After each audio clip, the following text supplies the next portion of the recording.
Hello and welcome to Fast Talk, your source for the science of endurance performance. I'm your host, Trevor Connor, here with Coach Rob Pickles. We talk all the time on the show about what the data means: power, heart rate, TSS, ATL, and dozens of other data points. But what we can forget in these deep dives into the numbers is that training data has gone from a few bits of information that added a little bit to our workouts to something that now fundamentally shapes how athletes and coaches interact with their sport. So not surprisingly, a relatively new science has popped up called Sports HCI, which stands for Human-Computer Interaction. It studies how both athletes and coaches interact with their data and training platforms, and how that can impact their training, their interactions with one another, and even their sense of self-worth. And it raises very important questions like, is it ethical for a coach to see an athlete's 24-hour HRV data? The coach may look at it with the best of intentions, but is it going to make the athletes stress having a poor night of sleep knowing their coach will see it? Here to discuss this emerging field and how it will impact our training and coaching is Mollie Brewer, a past colleague of Rob's and mine. Brewer is now pursuing her PhD at the University of Florida, studying the impact of computer information science on sport. Mollie will talk with us about this emerging field of sports HCI and how data has impacted athletes.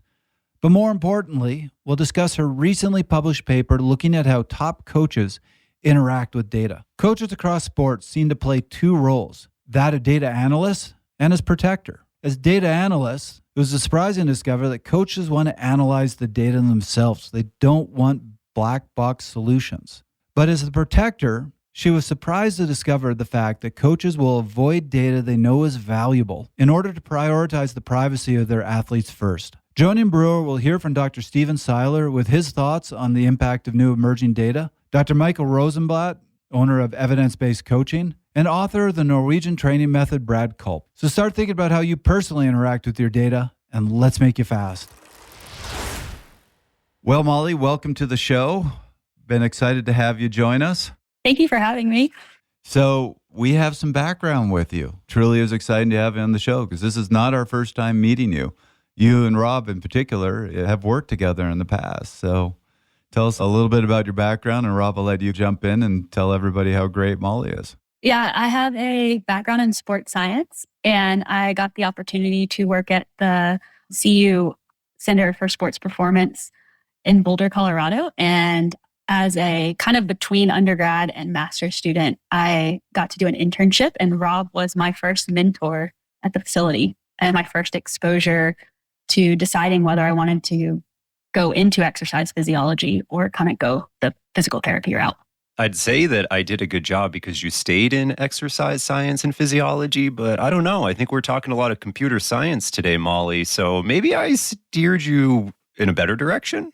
You definitely had a huge influence on me staying in exercise physiology. It was after that experience that I enrolled in a master's program, and then I got field experience in professional cycling, got to continue advancing my skills at the Performance Center, doing a lot of testing and helping you guys with research. And then I was actually presenting at a conference on some of the work that we had all done together in lactate analysis and prescription for training and endurance sports. And my now advisor was in the audience. And she's like, you have to come to Florida and help us with some of the work we're doing in wearable technology and sports.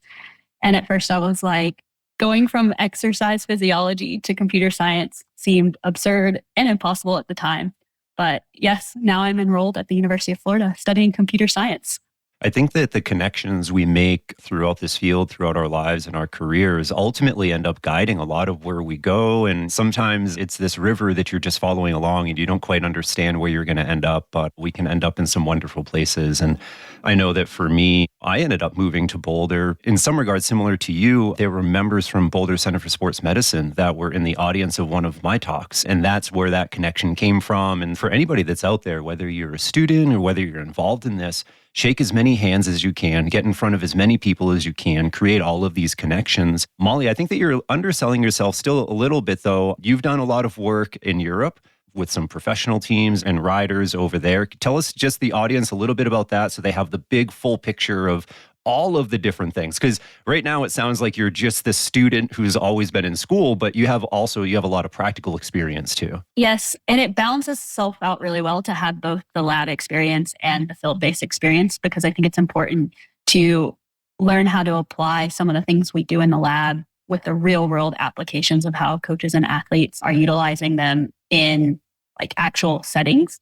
And I got the opportunity to go over to Europe with women's cycling with TIPCO SVB, which later became EF TIPCO SVB, and work in women's cycling and help out with the dynamics of the sport over in Europe. I got to go to the first Paris-Roubaix FIM, which was really exciting and such a great opportunity. But again, it was just like seeing the real world application of what the impact of travel and logistics have on the physiology and coaching practices. So I got to say, the thing that impressed me, talking about what you've done and how motivated you are, we were waiting for Rob. We got on a little bit early, and you were telling me about your spring break, which was last week. And here you are, somebody who's going to school in Florida. The obvious spring break would be drive to the beach and sit there. Instead, you signed up for a course with Dr. Steven Seiler that is being taught in Europe, which meant you had to, for your spring break, you had to get up every morning at 3:30 to join this course that started at 4 a.m. Yes, correct. That's what I did over my spring break. But I think you guys are very familiar with Dr. Steven Seiler's work, and it was worth the early mornings in order to like hear a lot that he had to say and his teachings, and then also the presentations he offered and the interaction with other PhD students that were included in that week. I'd love to actually sit in on a Seiler lecture. I've never had that opportunity. I wonder if it's different than like eating hot wings with a guy. I feel like we shoot the shit alike, for lack of a better term. I've never been lectured by him. You know what would be fun, Rob? The Muppet Show. What is it? Stanton, Waldorf, the two hecklers that sit up above the stage and make fun of the show. Right. That would be us. We would just join the show and heckle Dr. Seiler the entire time. Maybe one day, Trevor, we can just show up in Norway and crash one of his courses. Just like sit in the audience. Don't even tell him we're coming. Oh, that'll be great. Let's do it. It would be fun. We should do that. I'd 100% do that. To tell you, I'm not even joking about it. I would definitely do that. Actually, the more you talk about it, I would do that. It would be worth it. Back on topic. What are we covering here today, Trevor? This is a topic that I'm not going to lie. It's been a while. Trevor, you're going to get mad at me for saying this. It's been a while since I've actually researched something before an episode. And that's probably because I've taken a little bit of a step back. I'm doing a lot of podcasts. And Trevor was like, hey, I'm doing this episode with Mollie. You want to be a part of it? And I was like, yeah, of course I want to be a part of it. I love talking to Mollie. She's always doing great stuff.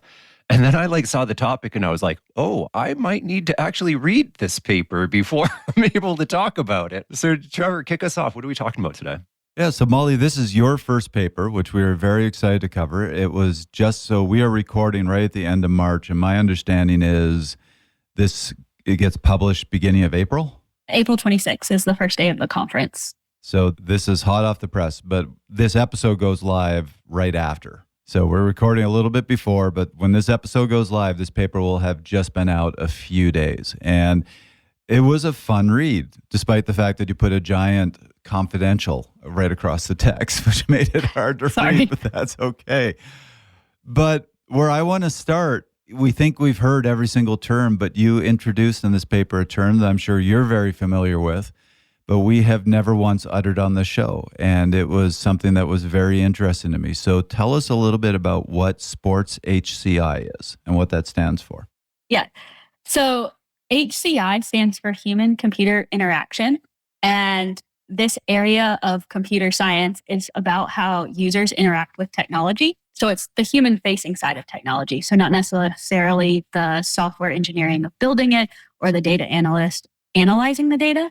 It's about how users assess the technology, if it's usable, if it's valuable, how they use it and apply it into practice. And in this case, with sports, it's how coaches, athletes, and even spectators are grouped in that interact with technologies in that sports data ecosystem. Yeah, Mollie, I think you mentioned something in there that I just love to clarify. Is data essential to HCI? Or there's other computer systems, right? And what I came up with was like those devices that people are using to train reaction time, right? That's a computer-driven system that people are literally, humans are interacting with it. Is the data component really essential? It doesn't have to be limited to the data. It can be about interacting with interfaces. Are they easy to use? Do people struggle with them? Can they interpret them well? One part of human-computer interaction is if an individual has a goal, how long does it take them to achieve that goal? And can we make it simpler and easier? Does it match their mental models? of what they think the icon is supposed to be.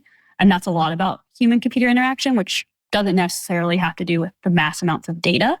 And then also it can be about how the tools or the technologies shape how people think, feel, and behave. Psychology is brought into this field and social sciences. And that's really important about kind of the experiences around technology, which would also not necessarily be all about the data. But data is a huge part of it. What I find fascinating about this is we have talked many, many times on the show about the data and the value, how to use the data, the value of the data. Should you use heart rate? Should you use power? We just did an episode with Dr. Seiler about breathing rate. And we try to talk about how to use the data, but that's not what this is about. This is more about how both coaches and athletes interact with that data, how they interact with the computer interface, how it influences their training, how it influences their relationships. So it's kind of looking at the data, but from a biopsychosocial side. Is that accurate? Exactly. Excellent Yes, tie very back, accurate. Trevor. Wow. In the background, I'm going to look up what the biopsychosocial episode was, but Mollie, you can keep talking. So let's start. We're going to focus mostly on the coach side because that's what your paper is about. But before we get there, you mentioned in the paper that a lot more research in sports HCI has been done on the athletes. So I was interested in diving a little bit into that. What have they been researching with athletes, and what are some of the things they've discovered from this research? Yeah, so sports ACI is actually an emerging field. It doesn't have a long-standing history, and that's because technology is evolving so rapidly just in the last couple of decades. And it's now, I want to say like fundamental, but like everywhere in sports practice, even at the recreational level, not just for the professional level. There's unprecedented access to data and technology in sports right now. And athletes have been the primary focus of this just recently evolving field. And a lot of that is because they're the ones that the data is being collected from. And so the focus has just been on how they use it to plan, view, interact, and then reflect on it afterwards. And in research, it's easy to go directly to the source, and that's the athletes. And so that's why a lot of it has been primarily focused on them, and then also integrating aspects of physical activity, behavior, what we know about adhering to exercise, that novice like gamification, and that can help them stick to exercise plans. So we see a lot of gamification in technology around sport technology. We also know that like trends and visualizations help people stick to goals and see progress. So you see that a lot in sports technology. And so developing that interaction has just been the first step in this field. So have there been any interesting discoveries from this research with athletes, what they're seeing, how athletes interact with data, how they interact with the interface? The main goal of sports technology comes down to being able to measure the metrics or the outcomes for performance in the most accurate way possible. Like we want accurate metrics. And so I think that was like the primary focus in the beginning of the research in this area. But now we're not just measuring raw metrics. We're now can derive those metrics and they become recovery scores, stress scores, VO2 max. We can give information about training load, and we can take all those raw data and metrics and put them on platforms, and athletes can visualize and see information. So I think some new things we're learning about is how data impacts the sporting experience beyond just giving a metric about performance.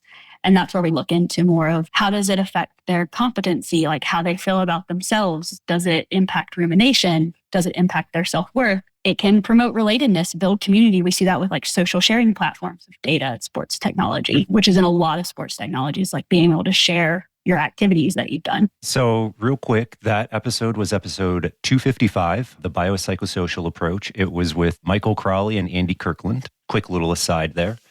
Mollie, I'm wondering, maybe on the athlete side of things that you're discussing here, what's the end goal of sports HCI? Is it purely to just sort of understand the world that the athlete lives in?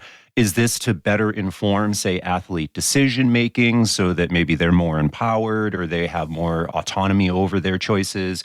Is this to inform tech companies to say, hey, Garmin, Strava, Whoop, here are some things that you can do, and it's going to improve the outcomes of the people that are using your product? I think all of the above. There's technology developers that are involved in this research. There's psychologists, there's social scientists, sports scientists, And so I think just through what lens you're viewing it from and who you're interacting with. And I don't think it can be done in isolation either. Like, we want good, accurate metrics to inform sports performance. I'm a sports scientist. I want that.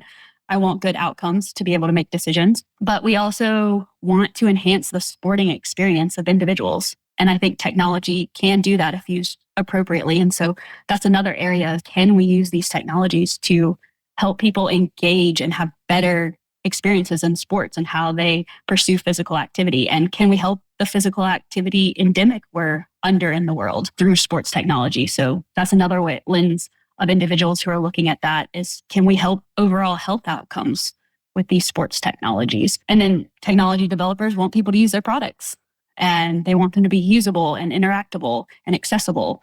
And can we learn from how people now apply them to improve that?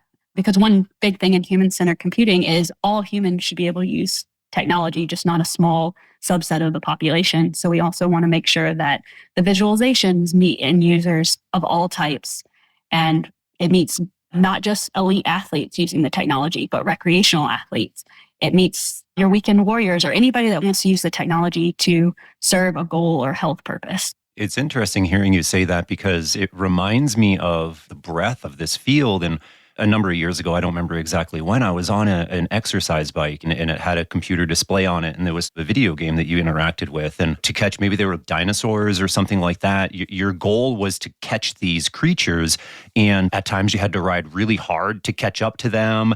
And at other times it was easy. Maybe there was some steering that was involved or whatever else. But it was a very interactive game. And you didn't realize that you were doing an interval workout. This is a way that you're talking about improved exercise adherence or just this endemic of low physical activity. This is a way to bridge exercise into people who maybe aren't inclined to exercise just for the sake of exercising. Not everybody, like us, loves to go out and just ride their bike for hours on end. And being able to tie the technology component like you're doing into this and say, hey, how do we design these effective programs that are going to captivate people, that are going to motivate people, but it's also going to get them worthwhile physical activity, I think is really interesting. So one of the things I found really interesting that you did mention in your study, even though you were focused on coaches, is how much now athletes are investing their sense of self-worth into this data.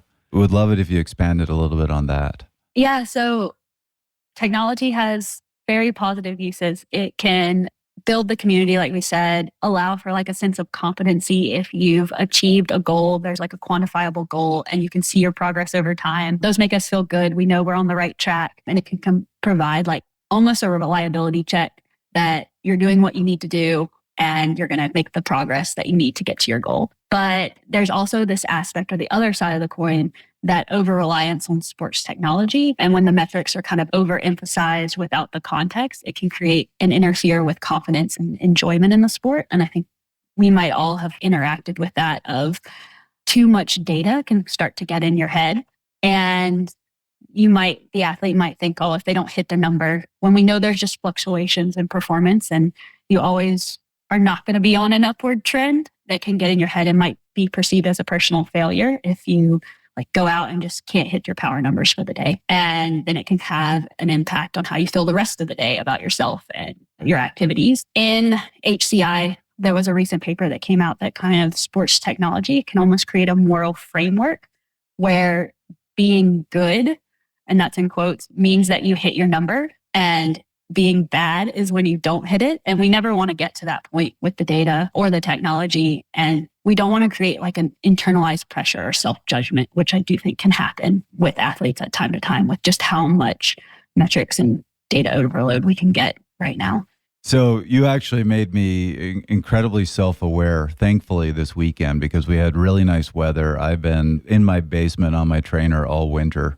So I finally got out for a ride and I'm like, oh, I don't need to look at a screen. I can go out and enjoy the environment.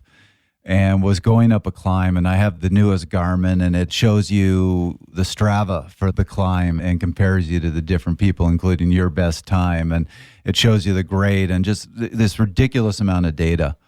And I got about halfway up the climb and realized I have been doing nothing but staring at my computer. I'm now just outside staring at a smaller screen.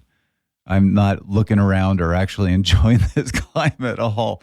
and thought about what I'd read in your paper and went, okay, stop this. Stop looking at the screen and actually enjoy being on this climb. So I get it that we have so much real-time data now, we can just get obsessed with it and focus on that as opposed to just actually being present in what we're doing. Yeah. And even though my paper wasn't on cycling, you guys know my heart will always be in cycling and on the sport of cycling. And I think cycling is unique in that I think we may be one of the only sports, and you can correct me if I'm wrong, that has a cockpit of data right in front of us.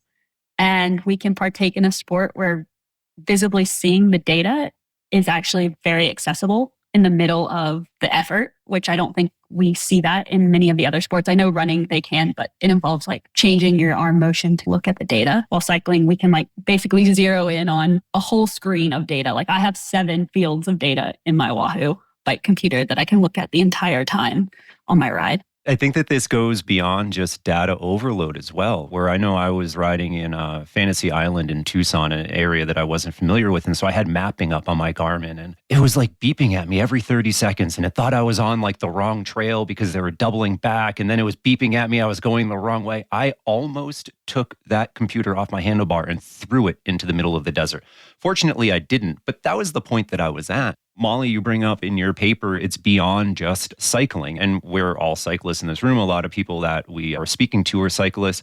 But it was eye-opening to me because you were working with a lot of team sports athletes. And in that situation, or I should say team sports coaches for your paper. And in that situation, there was this unique aspect of the fact that the coach was collecting data that the athlete wasn't necessarily aware of, or I shouldn't say aware. They knew that the data was being collected, but they weren't necessarily, say, seeing the real-time metrics of their heart rate or whatever else it was that was being collected. And that was a really unique aspect to me because as a cyclist, that never, ever happens. If I'm with a coach, I'm usually so far away that they don't even know what's going on in the moment. Never mind. So it kind of explained this unique situation that you came across here. Yeah. So in a lot of the team sports that I work with, there's a ton of data being collected on the athletes at all times of their performance and even outside their performance. And a lot of these are coach-facing technologies. We call coach-facing technologies the ones that the coaches directly interact with. And then there's athlete-facing technologies, which are more like the wearables the athletes wear, and then they can actually themselves view the data and kind of self-interpret the information. And many of the technologies being employed in these team sports are coach-facing. So the athlete is wearing a vest or they're wearing a device or they're jumping on a force plate and the coach is receiving the information and the athlete's never seeing it. And the coach is making decisions on that. And it's like a behind the scenes interpretation and application to decision making.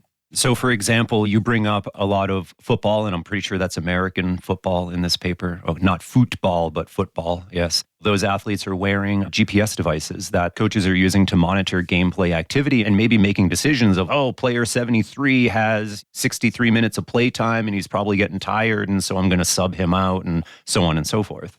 Yeah, so one of the biggest metrics that's being utilized is something called player load.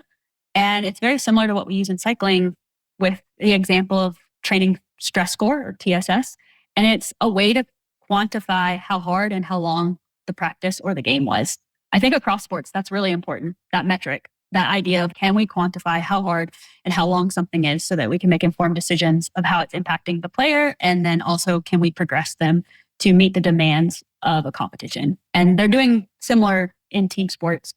And they're measuring that through accelerations, decelerations, change of motion, and they're trying to generate the same number. And the coaches are using it to design practices, check in with players, like if they see a sudden increase in this workload number, the way we might see a sudden increase in a TSS score. They can go to the athlete and say, like, what were you doing? Are you okay? Can we give you some more resources? Maybe we should back you down. Or if they do a competition and they get a certain workload number, then they can design a practice leading up to it to meet the demands of that competition, the same way we would do for a race, where we could see how hard was the accumulated stress of that race. And then if we're going to do a race again or a similar race, can we build up training so that the athlete is prepared for the intensity and the demands of that competition? What we're saying is that the data can really inform, but it can also get athletes off track. Here's Dr. Michael Rosenblatt talking about how data can take athletes in the wrong direction. There's too much data. we're forgetting to see the forest through the trees. We need to take a big step back. There's all this data that we can look at, but there's also, we can misinterpret what we're looking at. It's good to see it, but it'll be very obvious if there's a problem or if things are going really well. Yeah, I think take a step back. I used very, very little data with my athletes, just some key measurements and how are you feeling? How are things going? And then reassess. Are we seeing the improvements and make little changes along the way? So how do you recommend a coach responds when they have an athlete who says, I have all this data, tell me what it all means? And they're getting too caught up in the weeds. How should a coach respond to that? Well, that's a tough question because I think, actually, it's a very common thing for many endurance athletes. And I'd say maybe try to speak to the athlete about saying, bring them back to their goals. Well, what are you looking to achieve? And then build confidence in that athlete that that coach is going to be able to bring them in that direction, regardless of whether they're looking at the data or not. Maybe take the focus off the data and go back to the goal. So I think this is a good segue. Let's get to your study. You mentioned right at the beginning of your study, there's been a lot of research in sports HCI with athletes, but not so much in coaches. So you really wanted to be one of those first studies. So tell us a little bit about what you were studying and how you conducted the research. So we know that in competitive sports and even recreational athletes too, coaches play a central role in shaping an athlete's performance. And we know they support their well-being. They're very influential in decision-making, and that effective coaching can lead to positive performance outcomes and a boost in confidence. And one thing that was missing in this research space was the role of coaches in this data interaction. And so our study wanted to look at what are the experiences of data and technology with coaches, and we specifically did it on collegiate coaching staff. And we wanted to look at how they use this data to support athlete performance and then overall athlete well-being. So how did you do this? So you just basically brought in top coaches in several sports from the university and you interviewed them, correct?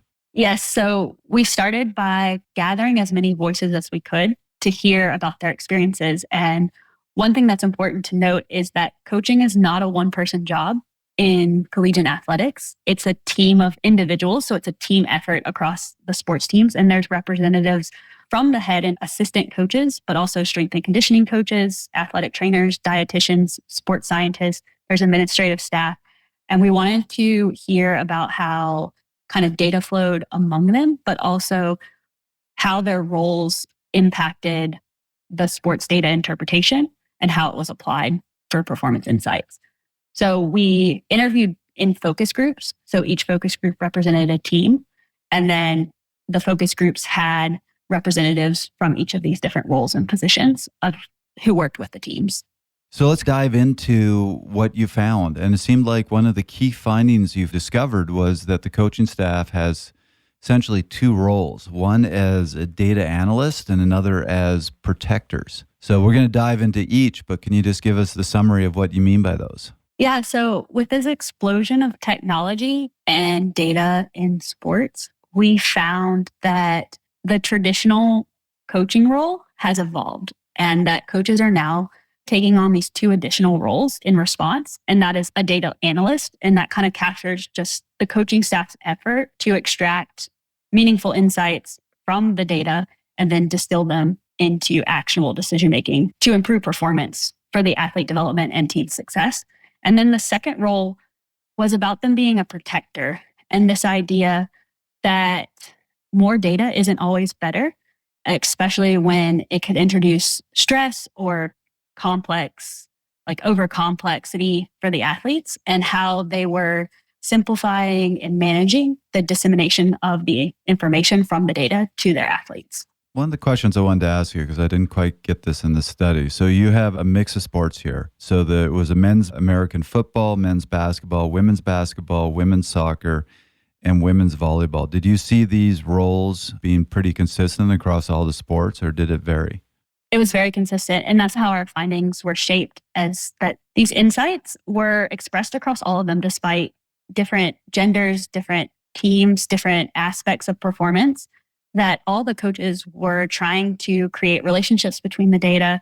They were manually connecting the different systems of technology. That was one big thing, is that we're quantifying so many aspects of the athlete's performance across all the different seasons. So preseason, competition season, and then off season. But a lot of these systems operate separately or in silos. So there's not a way to merge the data, and the coaches are manually trying to connect them. What does hydration status look like for workload numbers? What does recovery from a wearable look like for what the workload output was for the game? And the coaches are doing that across all these sports with varying technologies, but similar technologies, just applied in more of a sport-specific context. And then with the protector role, like the term we've used for protecting the athlete's emotional well-being and privacy with the technologies, all of our coaches were very sensitive to the impact data could have if it wasn't managed appropriately for the athletes. Like that was very consistent across all the sports teams. Mollie, I'd love to hear more because you worked with a lot of different roles across these teams, right? You had coaches, you had dietitians, strength and conditioning coaches, athletic trainers, sports scientists, but you also had administrative staff. I'm interested to hear, how did administrative staff end up interacting with data, and how did that influence maybe some of the conclusions in your study? So we only actually had one administrative staff represented with one of the bigger teams, and I think it is important to include them. I wish we could have had more representation, but this is a unique sporting environment in that these student athletes are students and they have to navigate the roles of being a student as well as performing for their sports and traveling. And so this person was very big on like logistics and also managing the academic side. And so the technologies they were referring to a lot were communication ones, of communicating schedules to the athletes, making sure they get the appropriate tutoring times and they get the relays of like when practices are, when travel is. And those are important technologies as well as managing sports. But it's important to remember like this is a team of individuals trying to support athletes, and they each bring a unique aspect to the role and how data is interpreted. But one thing we saw is that the raw data isn't shared to every single individual in the raw report. Like they are simplifying and managing the data so that it goes to the appropriate role and they can make decisions. So I want to dive a little deeper into this because you did say in the paper that data is now central to coaching, and also made the point that coaches are not passive consumers of the data. So what did you mean by that?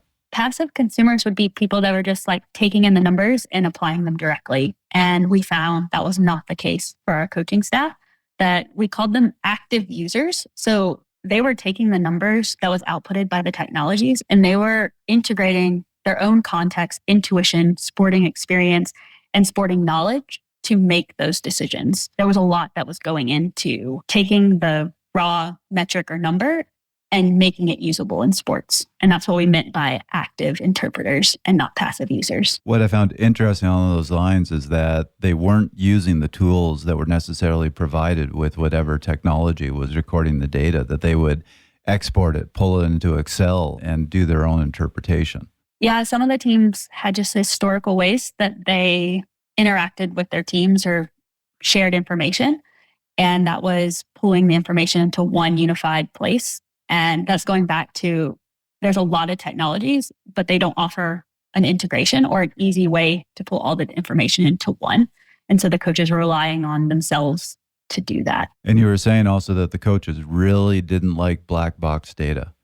So if one of the tools was doing an interpretation and they didn't understand how it was being manipulated, what sort of formulas were being used, they had a hard time trusting it. Yeah, the more derived a metric was, the lower the trust in it. And we've seen that in a lot of human-computer interaction studies with both athletes, and we saw it with our coaches, that even though a lot of these technologies wanted to make life simpler for coaches by outputting a number, the coaches wanted to know how it was calculated. That was really important in their decision-making, that they didn't want to apply it to their practice or their athletes without understanding what all went into the calculation. But those metrics were still important to them. It was just adding in the contextual knowledge.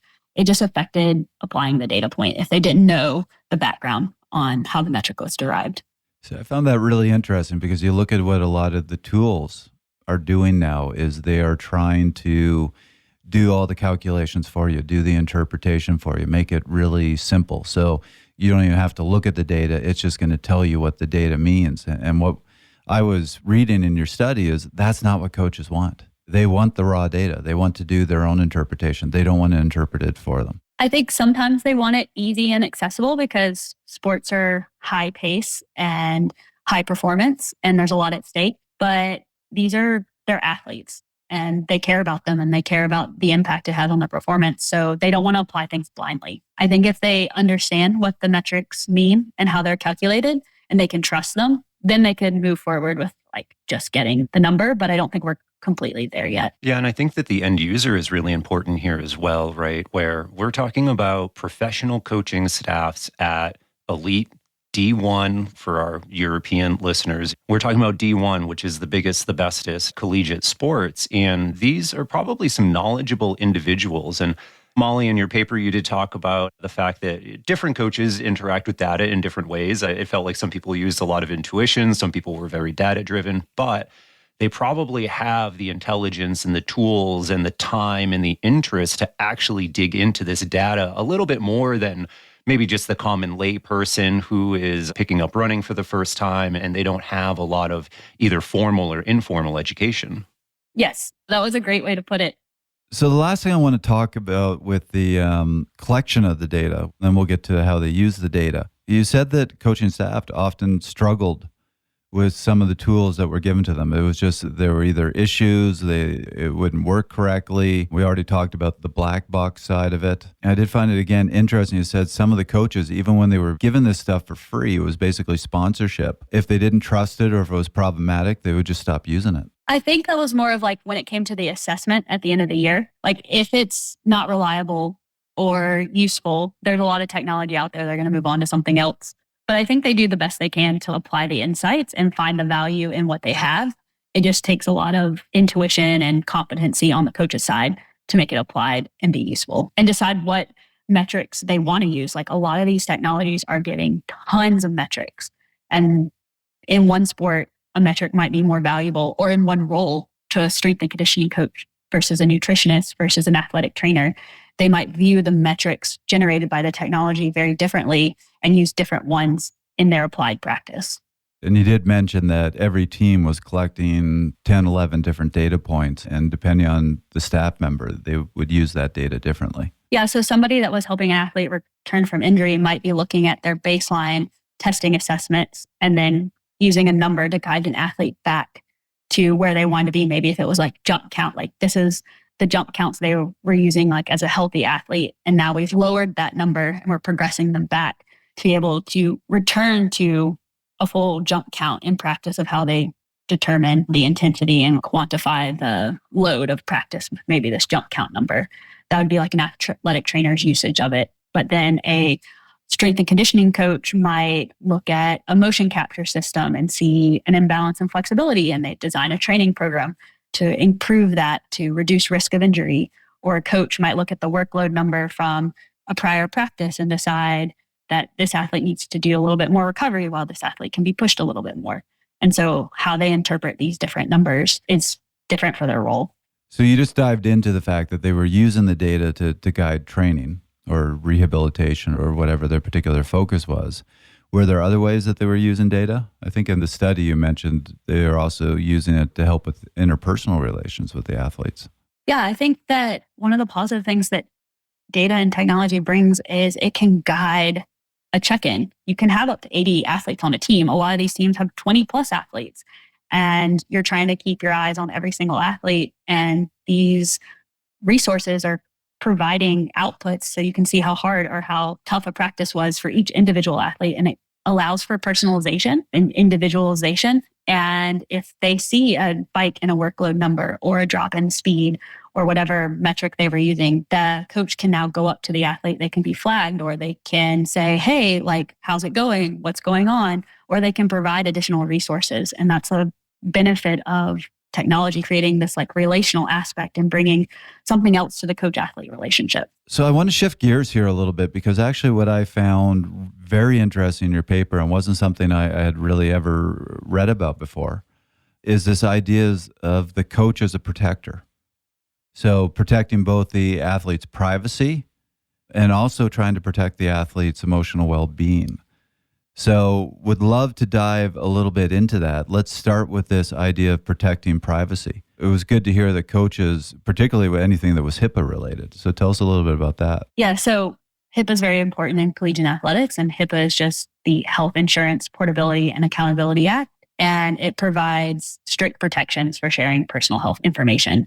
And some of these technologies do collect medical information. And another thing that's under HIPAA is a lot of the body composition.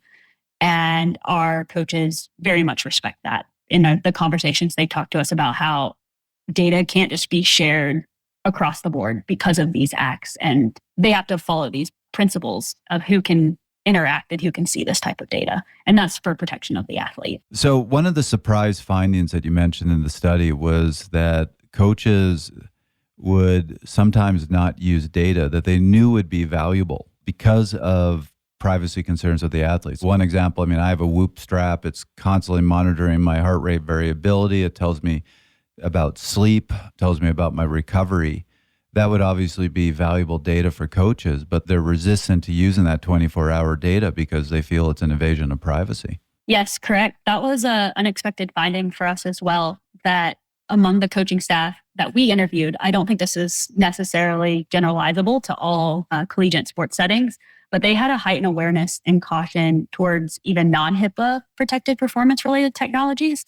And these were specifically the ones that were 24-hour wearables or provided the automatic continuous physiological monitoring. And they could talk a lot about how many of these metrics would benefit performance. And we know as individuals who worked in sports science that knowing sleep quality and HRV and resting heart rate would benefit a coach when they went to decide if an athlete was recovered or not, or if they slept well enough. We know that sleep quality affects reaction time, and lack of sleep can increase injury risk. But they felt that these continuous monitoring almost was over surveillance for the athletes, and that the athletes would feel big brothered if the coaches were constantly looking at every single minute of their day. Yeah, I think that you're discussing a lot about the coaches being protectors for the athletes. Do we need to protect the athletes from the coaches, I guess, in that regard? Is there information that should be not shared with the coaches? And I'm wondering, sort of in the bigger picture, maybe that we take Whoop, for example, there's an athlete-facing app. Are the coaches interacting with a coach-specific edition? Like in Training Peaks, I have Coach Edition of Training Peaks, which looks different than the athlete-facing side. And do companies need to be, say, well, I'm going to share this information with the athlete, but I'm not going to include that in the Coach Edition because it's just none of their business? I think that's kind of where this research should, that's my personal opinion, but should go towards, is both for the coach-facing side. We talked about that earlier in the podcast. There was a lot of information being collected on the athletes that the athletes weren't seeing. And some of that was for this protecting their emotional well-being, but some of it was because it was producing huge reports that maybe weren't simplified enough or overly complex to share with an athlete. Can we improve the coach-facing technology so that they can share information better and in more simplified ways to the athlete? But then on the flip side, for athlete-facing technologies, can we make it so that coaches can also interact with that data where it's mindful of those privacy concerns? It almost feels like there ought to be opt-ins with this, right? Where the athlete is able to say like, yeah, I'm okay with my coach having my 24/7 heart rate. And other athletes might say, no, that's personal data that I don't necessarily want to share with anyone else. I think it's such an important question because we've talked before about how you get athletes to get a Whoop strap or one of these 24-hour monitors, an Oura Ring, and they start getting stressed about their sleep because they want to get a good sleep score. Add to that, imagine now their coach who's deciding if they go to a race or an event or is determining their training is also seeing that and seeing whether they got good sleep or not. That's adding to the pressure. Now athletes feeling, oh my God, I have to get good sleep or my coach is going to be upset with me. It wasn't something I had personally given a lot of thought to, but it is really important. That sort of data, the coach is looking at it to help the athlete can actually have real negative consequences. And I think, Trevor, that's a running theme throughout this paper for me is there's a lot in here I had never given a lot of thought to. You know, Mollie, I'm glad that you're researching this because it is causing me, even as a coach, to have these questions, right, in the practice. So, yeah, very interesting.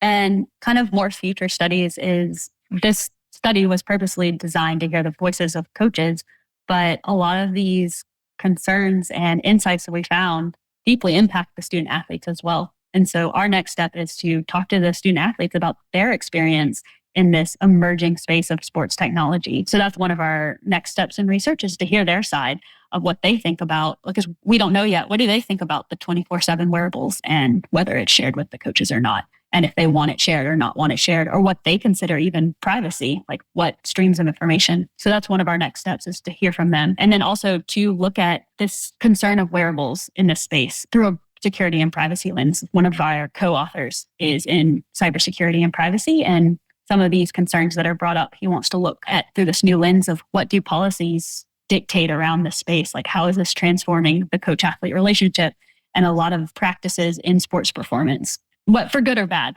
just taking a look at the landscape that we have now in sports technology. So there was another side to this coach's protector, which is protecting the well-being and the confidence of the athlete. And I love, there was a quote from one athlete or one coach who said, "I just think you're giving them something else to mess with their heads." And kind of love that quote, but wanted to hear more from you on this protecting the well-being of the athletes. Yeah, our coaching staff, we're big on like the value that technology has and how it can benefit the coach-athlete relationship and help with personalizing training and individualization and manage large teams. But they're very quick to show the potential pitfalls of data and technology and how they were strategically managing it and tailoring it to create a motivational environment for the athlete and not give the athlete so much information to worry about. Like, they had this belief that too much data could almost create an environment of stress for the athlete. And it was like they took it upon themselves to strategically manage the data so that the athlete only had the beneficial sides of it. So it could be used for motivation and to build confidence and avoid that over complexity and the stress and the rumination that too much data can sometimes cause in a sporting environment. And I love that one of the examples you used was with their strength routines, some of the damage that the data can do there. So for example, if all the athletes on the team know what one another is lifting, and let's say as an athlete you consider deadlifting really important and you're deadlifting X and somebody else on the team is deadlifting 70 pounds more than you, that can really get in your head and make you question yourself as an athlete. Yeah, so there's a benefit of kind of the social sharing, that it can motivate and build community and hold you accountable. But there's also the aspect of social judgment and the pressure you put on yourself when you compare yourself to others and stray away from the individual nature that data can provide to a student athlete when you start comparing yourself with others on the team. And that's something we have, literally that tool in cycling. With Strava, you can constantly see how you compare to people you're racing with, to your teammates.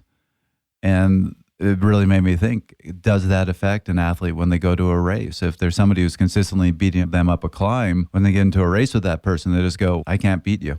And it makes them not race as hard or not race as well. Two sides to every coin. It's really interesting. I think that helps us think about, what does this mean for AI coaching?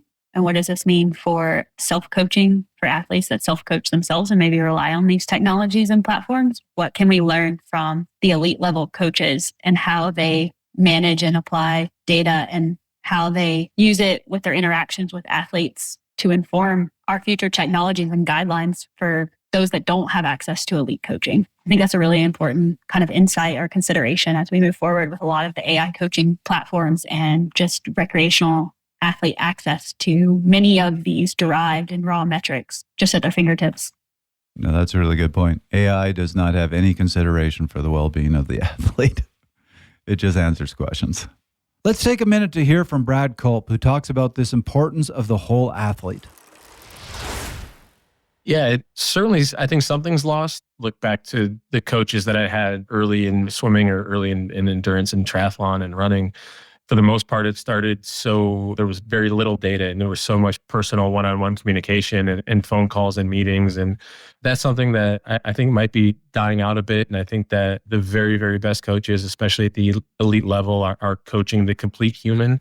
And the data is such a small part of that. So yeah, I think that the data can get in the way of some of the psychological coaching that is very important. And that is especially true for younger, high-performing athletes, the kind of athletes, a 23-year-old hoping to win an Olympic medal. psychologically, that can be a very sort of fragile or traumatic thing. And that's a high stress situation. And a coach needs to be able to deal with that, because if that goes astray, everything out, the body's a system, and everything else will go with it. So I think that it's great for a coach to have more data and to know their athlete better, but it can come in jeopardy if certain coaches will just take that and do less of the other side of coaching, the more psychological stuff. And that's where it can become a problem. So definitely good and bad. It's certainly a golden age for coaches who love data, because they have just more metrics and better ways to, especially with AI now, just better ways to understand it and analyze it than ever before.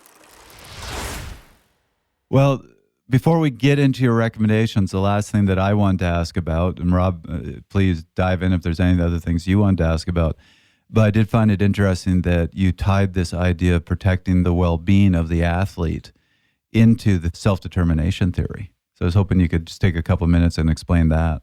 Yeah, so I kind of talked about at the beginning that in human-computer interaction, there's also they bring in the idea of psychology, and one of the areas is self-determination theory. So there's 3 dimensions of it, and it's autonomy, competency, and relatedness, and how those factors influence motivation. And a lot of sports technologies have been viewed through that lens of how being able to choose when you work out and track your workouts can build that autonomy. And then seeing your progress through quantifiable numbers can build competency. And then the social sharing aspect we've talked about can build relatedness.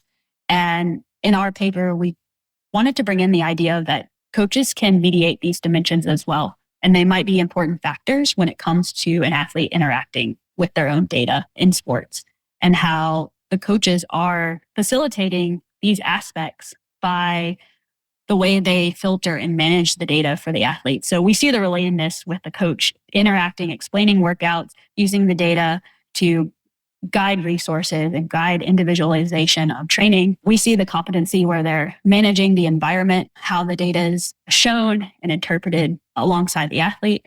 But then their tension arises in that autonomy. It's a value for users to have agency over their own data. And we saw in this environment that there's a lot of metrics and information that's being collected that the athletes are not actually viewing. And so that's the tension that arises.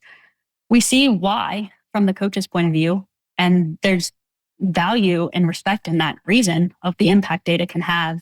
But is there future research that can ameliorate this tension so that the athlete can have agency and autonomy over their own data, but the coach is there to support them along the way? So this goes back to what Rob said earlier about potentially giving athletes the ability to opt in, to choose what data is shared and what isn't shared. And I get the other two, with coaches can use the data to help them better relate with the athlete, to build a relationship, and certainly can be selective in the data they share to help give the athlete a sense of competency. So it can be a very valuable tool. So Mollie, I think the last thing to ask you about, you finished out the paper with some recommendations for the what you call coach-facing data systems. So can you tell us a little bit about what you're recommending to help coaches with their interaction with the data and with these tools? Yeah, so a lot of these design recommendations were targeted for technology developers and other researchers in the human-computer interaction space. And one of the biggest ones was integrate those siloed data sources. So allow coaches to pull the information from the multiple platforms so they can get the complete picture and centralize those data streams. And that would improve efficiency and accuracy in the decision-making and help the coaches. Another one was to enhance the transparency and explainability. So that goes back to those black box metrics. To build trust in a lot of these technologies, the coaches need and want clear insights into how the metrics are generated. And this just ensures that the data is interpretable and actionable for them, and they can apply those data points within their sports context. The other one we touched on a lot is designing technologies that balance that privacy and utility. So keep the athlete's well-being in mind and keep the privacy at the priority, but ensure that the technologies are still meaningful for performance management. So finding that balance between helping the coaches use the insights to facilitate performance optimization, but don't cross the line in the over surveillance and the privacy concerns. And then one of the other biggest things, which I'm not sure we talked on, but it was like enabling the long-term data continuity. And one thing we did see in collegiate athletics was there's athlete turnover. It's collegiate sports. They turn over every 4 years, if not sooner. There's staff turnover. That's something that's in all professional sports. A new coach can come in with a different philosophy. New technologies are added and stopped using. And this can disrupt data tracking for historical data trends or benchmarking.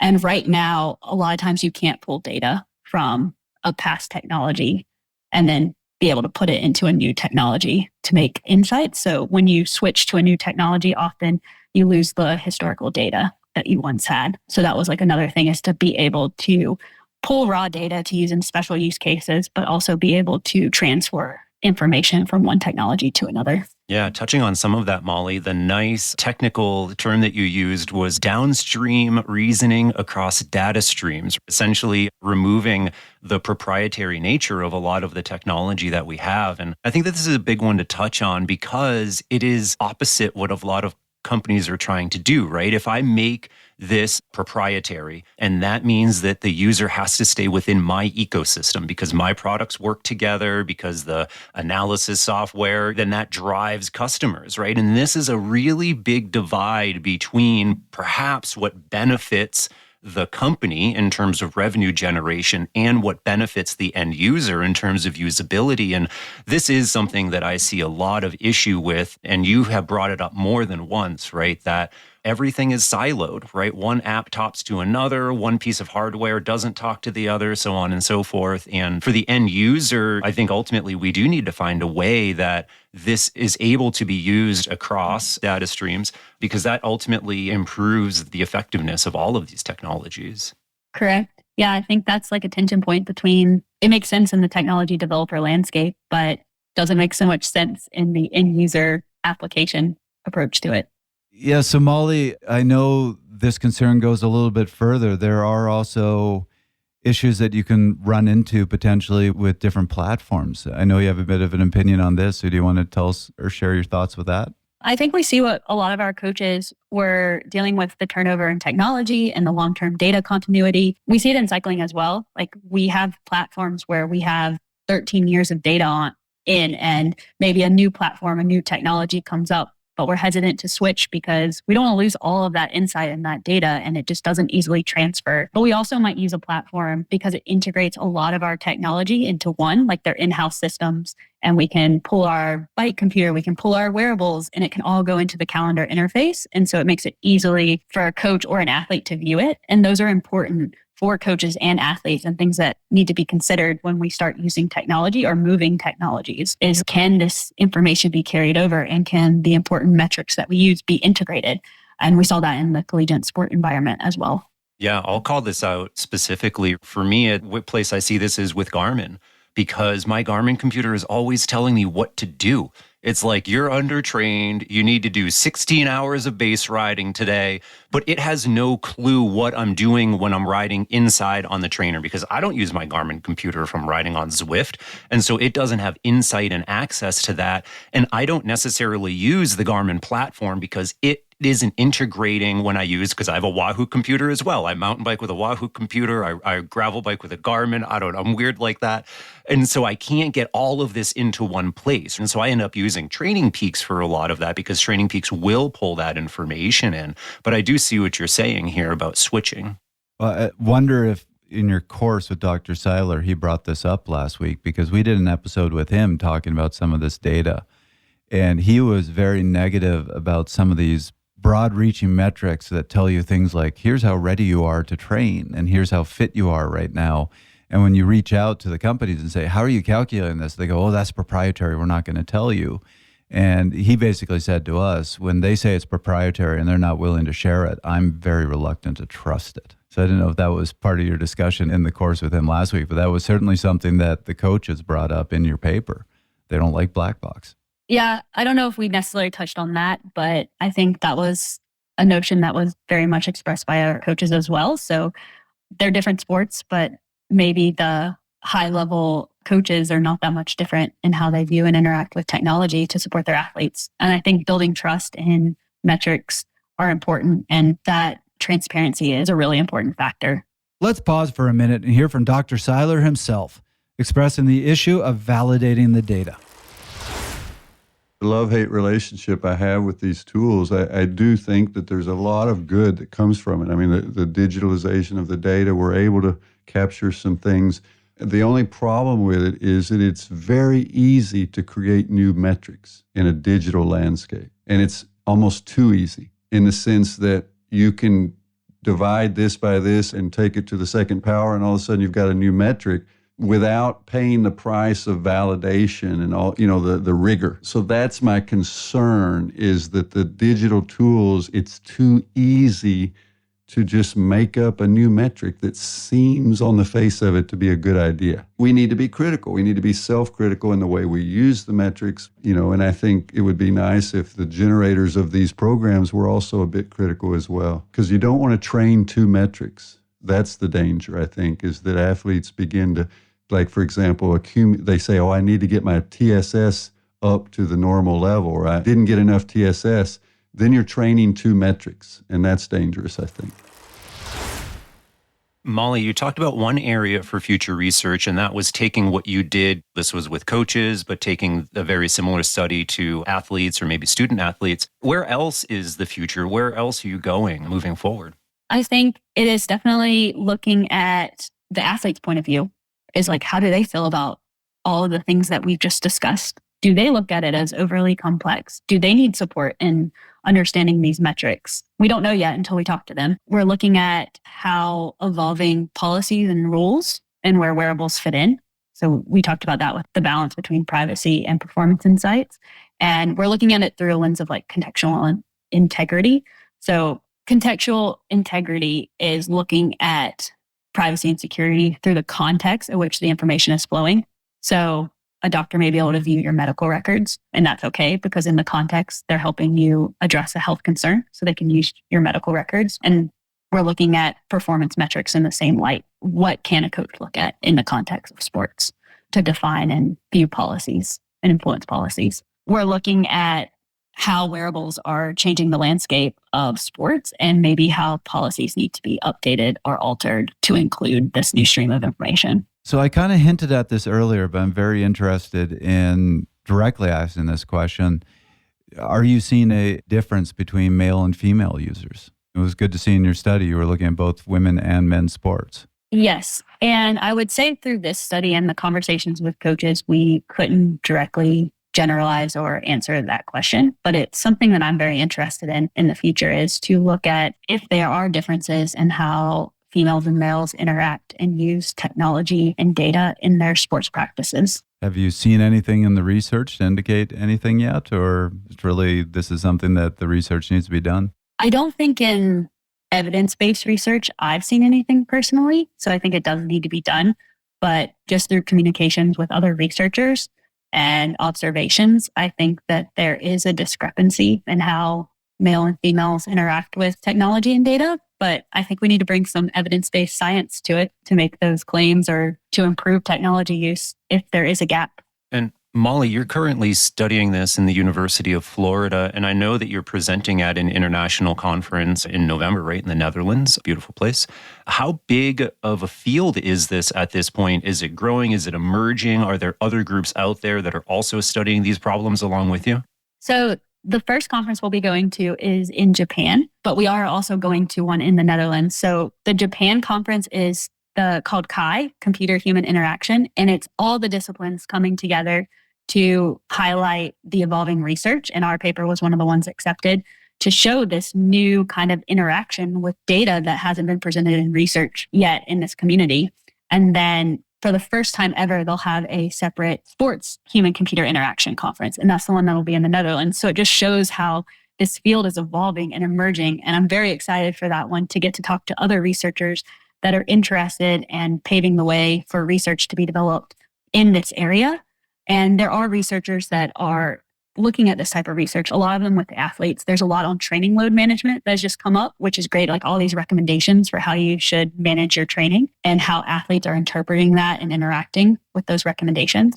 There's a lot on how athletes interact with their technologies in maybe adverse conditions or winter sports, which is a consideration of cold weather affects hardware, gloves, clothing affects how individuals interact with their technology. There's also in cycling how people commute, like improving safety measures for athletes who ride their bikes to work among traffic. Those are other fields where it's beyond the performance side. And because we know in cycling, you can ride a bike many different ways, and it doesn't always have to be about performance. And so there's researchers investigating making cycling safer on the roads, which is very important. And they'll be represented at this conference as well. So that kind of leads to, I think, the final question to ask you before we close this up. Your research was on team sports, but you look at a sport like cycling or endurance sports, but particularly cycling. Cycling might possibly lead the sports world in terms of the quantity of data that is collected. So I'm interested in how you would apply what you learned from this study to the cycling world. Yes, I was saying that I think cycling might be the leading sport in able to view metrics like just at their disposal while they're moving and participating in their sport. So we have a cockpit of metrics, and I'm sure we could all interact and share all the fields we have on our Wahoo or Garmin bike computers and our head units and all the information we're getting in a single ride and in a race. And so one thing I'm interested in doing is investigating how cyclists of all levels and across all the disciplines that we have interact with metrics. Which ones do they think are the most important? And then how do they apply the recommendations that we get from these platforms? You mentioned, Rob, like what your Garmin says, like you're unproductive, or maybe something will recommend that you do a more aerobic workout or more anaerobic workout. And I'm interested in how cyclists are interpreting these, how they're applying them, how they're trusting them.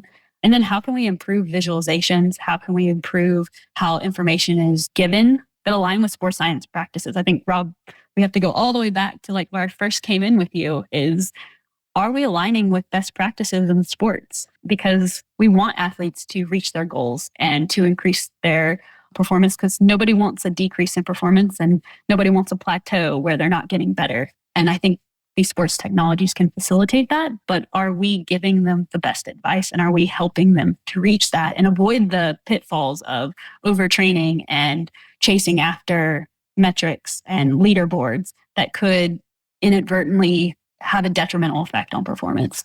I hate to say it, but I think it's time to close things up. So we'll get to our take homes. Before we get there, I do have a question for our forum. So please go to fasttalklabs.com, join the forum, and tell us what you think. And here's the question for this episode. As an athlete or coach, have you considered how you interact with data? What would you change? So that's our question. Looking forward to hearing your answers. So Mollie, first time on the show, but I know you listen, so you're familiar with how we close things out. We have our 1-minute take-homes. This is where you summarize what you think is the most important thing for our listeners to take from this episode. So would you like to go first? Sure. I think that technology is very valuable and it has a place in sports. It can provide a lot of great insights and it can guide us to reach our goals, but we should be mindful of the potential pitfalls of it and keep in the forefront of how data can affect our emotional well-being, and take all that into consideration when we're applying data and using it in our sporting journeys. So I'll go next and let Rob finish us out because mine is along the same lines. What really caught my attention, and I mentioned it earlier because I really hadn't given this much thought. I'm a data geek. I love data, and I love it when my athletes send me data because in my head, I know I'm looking at the data to try to help them. And I admit I hadn't given a lot of thought to what is the psychological impact on the athletes. Are they worried about the data they're sending me? Are they worried about me seeing their sleep scores? And that's something I'm going to be a lot more aware of moving forward. And I think it's an important conversation to have with each athlete of, is this helping you or is this actually making things worse for you? And making sure we're only looking at the data that helps them. Yeah, for me, I'm going to back it up and really look at big picture. And something that we talk about a lot on this show is the value of a team around a coach and around an athlete, right? And that we can't expect one coach to be able to handle all aspects of helping that athlete achieve their goals. And this is a very eye-opening experience to me because, Mollie, like, this is another aspect of a team that really needs to be there. And for me as a coach, my God, when I sit here and think about this, there are so many hundreds of thousands of things that we could also be thinking about. And I'm super excited that there are people in the world that are taking on these questions, because ultimately it helps me as a coach work better with my athletes, and that I have the support from people like you to be raising these questions, right? Like Trevor is saying, I have not thought about this aspect of data and my athletes. And without the research that's happening out there, we would not necessarily be given that information that we can then, as coaches, as the actionable interface between the athlete, able to utilize. So yeah, super interesting. Like I said, the first time in a long time I've had to actually kind of learn about things before coming on the podcast. And this is a totally 100% brand new topic for me, and it's fascinating. Well, Mollie, we've been trying to get you on the show for a while. I'm really happy that we got you to join us. So thanks for doing this.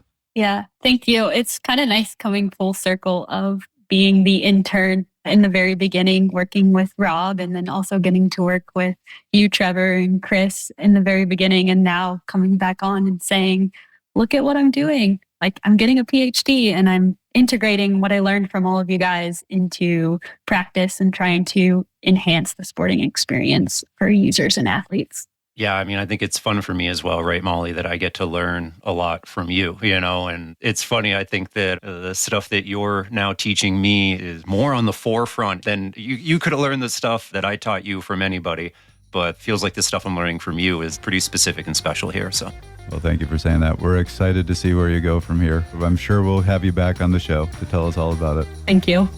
That was another episode of Fast Talk. The thoughts and opinions expressed in Fast Talk are those of the individual. Subscribe to Fast Talk wherever you prefer to find your favorite podcast. Be sure to leave us a rating and a review. As always, we love your feedback.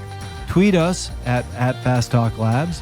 Join the conversation at forums.fasttalklabs.com or learn from our experts at fasttalklabs.com. For Mollie Brewer, Dr. Steven Seiler, Dr. Michael Rosenblatt, Brad Culp, and Rob Pickles, I'm Trevor Connor. Thanks for listening.